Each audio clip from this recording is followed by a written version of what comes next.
हरिओम प्रिय दर्शकों, इस वीडियो में हम जानने वाले हैं कि आप अपनी कुंडली से कैसे जान सकते हैं अपनी सरकारी नौकरी के मिलने का एग्जैक्ट समय।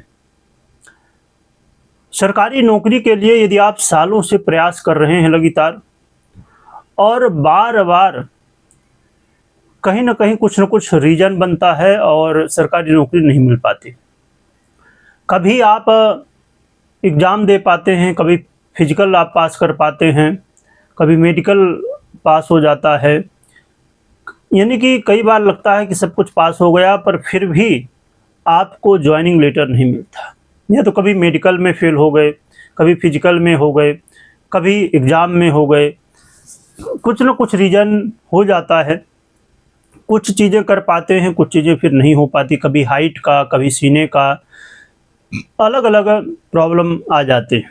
परंतु इस वीडियो में हम जानेंगे कि आप अपने सरकारी नौकरी प्राप्त करने का एग्जैक्ट समय कैसे जान सकते हैं। प्रिय दर्शकों, देखा जाए तो सरकारी नौकरी प्राप्त करने के लिए कौन से भाव, कौन से ग्रह, कौन सी दशाएं, कौन सा गोचर आपके लिए होना चाहिए तब सरकारी नौकरी मिलती है, इसके ऊपर हमने वीडियो पहले ही कई वीडियो बना चुके हैं।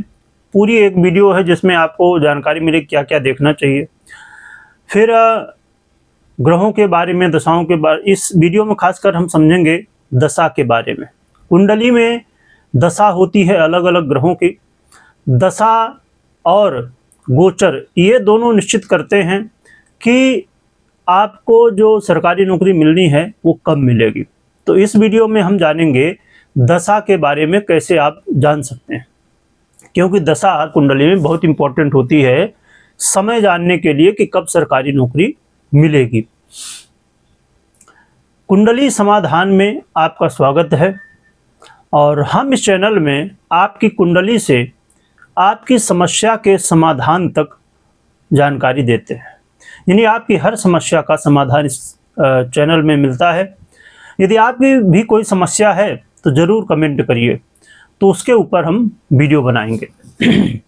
आइए जानते हैं कैसे आप एग्जैक्ट समय निकाल सकते हैं। प्रिय दर्शकों, आपको सबसे पहले देखना है अपनी महादशा। देखिए, इसमें मैं शॉर्ट में कुछ चीज़ें बता देता हूं। आपको सबसे पहले देखना है दशम भाव, छठवां भाव और 11वां भाव और इसके अलावा दूसरा भाव, ये 4 भावों को देखना है। और कुछ सरकारी नौकरी में तीसरे भाव को भी देखा जाता है और कुछ सरकारी नौकरी ऐसी होती हैं जिनमें 12वें भाव को भी देखा जाता है। जैसे क्राइम से जुड़ी हुई जो सरकारी नौकरी होती हैं, या और भी ऐसे कई सरकारी नौकरी होती है जिनमें 12वें भाव को भी देखा जाता है। परंतु आइए जानते हैं एक करके कैसे हमें देखना है। देखिए, आपके दशम भाव यानी 10th हाउस जो होता है, उस ग्रह की जब महादशा चल रही होती है और महादशा बताती है कि क्या आपको नौकरी मिलेगी कि नहीं। और सबसे इम्पोर्टेंट जो भाव है नौकरी के लिए वो है 10th हाउस यानी कि 10वां भाव, क्योंकि 10वां भाव ही आपके नौकरी को बताता है कि आप कौन सी नौकरी करेंगे, सरकारी करेंगे, प्राइवेट करेंगे। सरकारी नौकरी में भी कौन सी सरकारी नौकरी करेंगे, पुलिस में जाएंगे, रेलवे में जाएंगे, आर्मी में जाएंगे या अन्य कोई भी जॉब में। तो पहले ये देखना है आपको कि कौन सी सरकारी नौकरी है। इसमें निकल के आता है कि सरकारी नौकरी आपके है कौन से। उसके बाद आपको देखना है कि दशम भाव का जो ग्रह है, दशमेश है, उसकी महादशा यदि चल रही है तो ये समझिए कि आपकी सरकारी नौकरी लगेगी। परंतु महादशा देखिए, देखें तो किसी ग्रह की 6 वर्ष की, किसी ग्रह की 10 वर्ष की, किसी ग्रह की 20 वर्ष की, ऐसे चलती है। तो ये तो बहुत लंबा समय हो जाएगा। परंतु इसमें फिर आपको देखना है जिस ग्रह की अंतर्दशा चल रही हो। कई बार महादशा तो सही ग्रह की चल रही होती है, परंतु अंतर्दशा किसकी होनी चाहिए। तो अंतर्दशा में आपके षष्ठम भाव यानी छठे भाव, 6 लॉर्ड है ना। तो 6 लॉर्ड को देखना है कि क्या उसकी अंतर्दशा है। देखिए, मैं एक चीज और भी बता दूं आगे बढ़ने से पहले, दशाएं 5 तरह की होती हैं: महादशा, अंतर्दशा, प्रत्यंतर दशा, सूक्ष्म दशा और प्राण दशा, जो कि योगिनी दशा इत्यादि होती है, परंतु वो अलग क्रम है, इन्हीं में से कहा जाए एक अलग क्रम है। तो ये 5 दशाएं हैं। तो हमें ये जरूर देखना होता है कि पांचों दशाओं में ग्रह वो होने चाहिए जो हमें नौकरी दे सकते हैं। तो उसमें से 3 दशाएं बहुत ज़्यादा, 3 से 4 दशाएं बहुत ज़्यादा इम्पोर्टेंट होती हैं।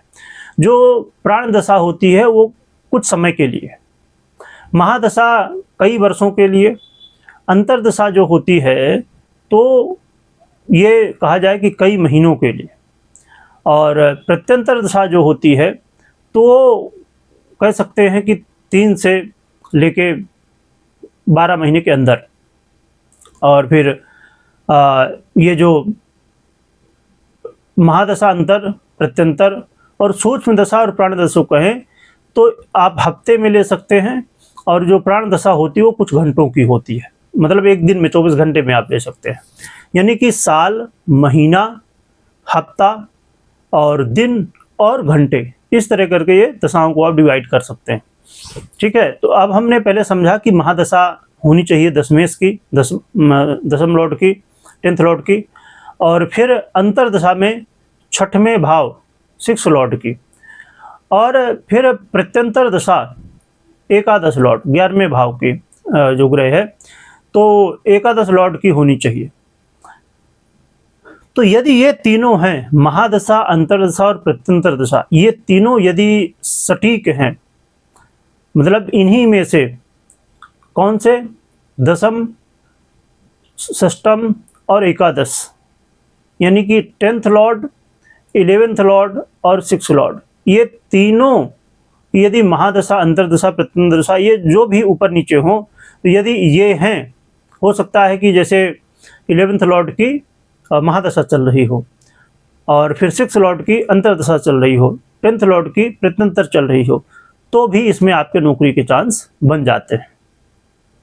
फिर आप सूक्ष्म दशा और प्राण दशा में भी जब जाते हैं तो आपके दूसरे और यहाँ पर आपके 12वें और तीसरे, इनकी भी दशा इसमें गिनी जाती है। तो ये बहुत इम्पोर्टेंट हो जाता है। कुछ नौकरी ऐसी होती हैं जहाँ पर 9वें भाव यानी कि 9th लॉर्ड जो होता है उसकी भी दशा, अंतर्दशा इत्यादि इम्पोर्टेंट हो जाती है। पर मुख्य रूप से ये 3 दशाएं बहुत इम्पोर्टेंट होती हैं, महादशा, अंतर और प्रत्यंतर।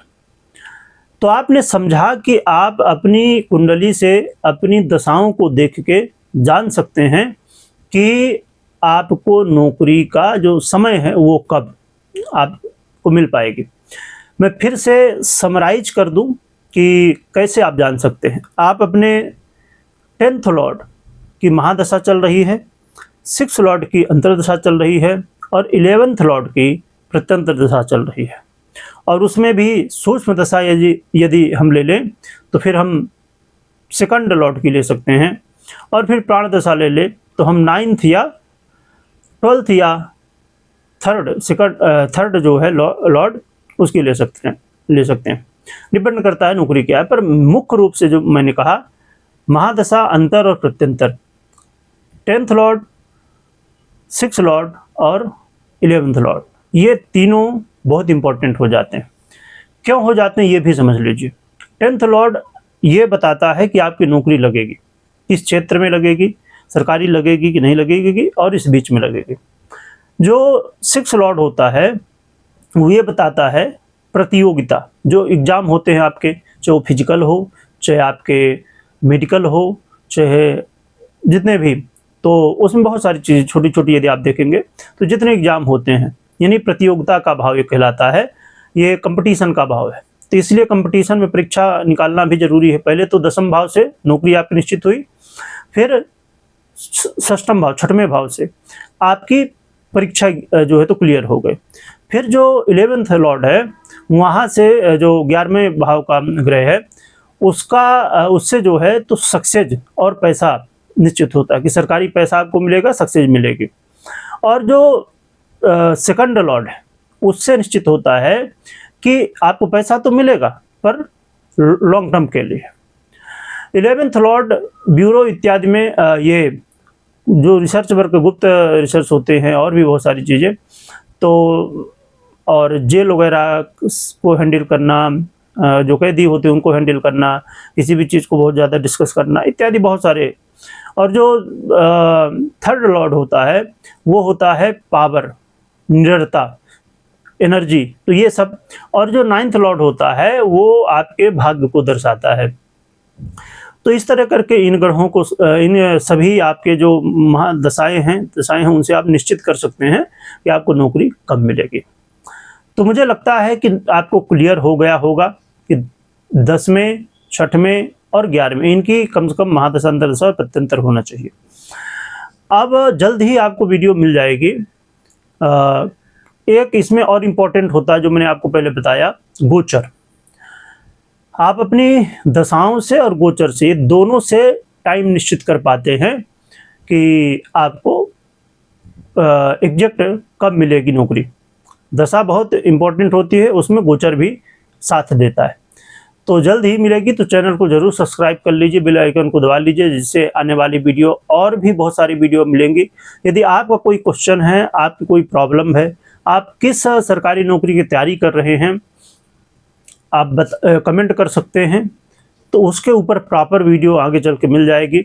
जिस नौकरी के लिए, जिस जॉब के लिए, या कोई बिजनेस है या कोई भी आपकी गृहस्थिति है, तो आप कमेंट करिए।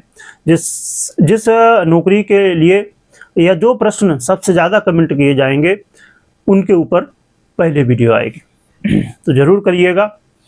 और इसमें मैं बता दूं कि अब क्या उपाय कर सकते हैं। तो इसमें जो मैंने बताया तीनों लॉर्ड, 10th, 6th और 11th, तो इनके जो है तो उपाय करना चाहिए। आपके जो भी ये लॉर्ड हैं तो उनके उपाय आप कर सकते हैं। और मुख्य रूप से सूर्य, शनि, ये दो ग्रह सरकारी नौकरी में सबसे इम्पोर्टेंट होता है सूर्य। तो सूर्य को अर्घ जरूर दीजिए, हनुमान जी की आराधना करिए। तो और कहीं भी आपके आसपास मंदिर हो, आपके जो 9th यानी कि भाग्य का अधिपति ग्रह होता है, तो 9th हाउस को जो है तो भाग्य धर्म से जोड़ा गया है, तो आप जरूर मंदिर जाना, भगवान की पूजा करना, ये आप डेली रूटीन में अपने कर सकते हैं, जिससे आपको काफ़ी हेल्प मिलेगी। बाकी आप एग्जैक्ट यदि समझना चाहते हैं आप अपनी कुंडली के अनुसार, तो अपनी कुंडली का आप विश्लेषण करवा सकते हैं। नंबर आपको देखने को मिल रहा होगा, तो उसी में आप व्हाट्सएप करके और फिर अपनी कुंडली का विश्लेषण अपॉइंटमेंट लेके करवा सकते हैं। तो आपको मालूम पड़ेगा कि कौन सी नौकरी आप कर सकते हैं, सरकारी, प्राइवेट। सरकारी भी करना है तो कौन सी नौकरी आपको करना है, किस पद के लिए। बहुत जल्द वीडियो ये भी आएगी कि सरकारी नौकरी में, समझिए पुलिस में आप जा रहे हैं, पर पुलिस डिपार्टमेंट में कांस्टेबल से लेके IPS इत्यादि, इससे भी ऊपर सभी पदों के लिए किसके लिए आपके लिए ये एग्जैक्ट आपको हो सकता है, रिजल्ट मिल सकता है। तो ये भी आपको जानना है तो आप जान सकते हैं। जल्द वीडियो भी आएगी, आप कमेंट करिएगा। वीडियो देखने के लिए बहुत बहुत धन्यवाद।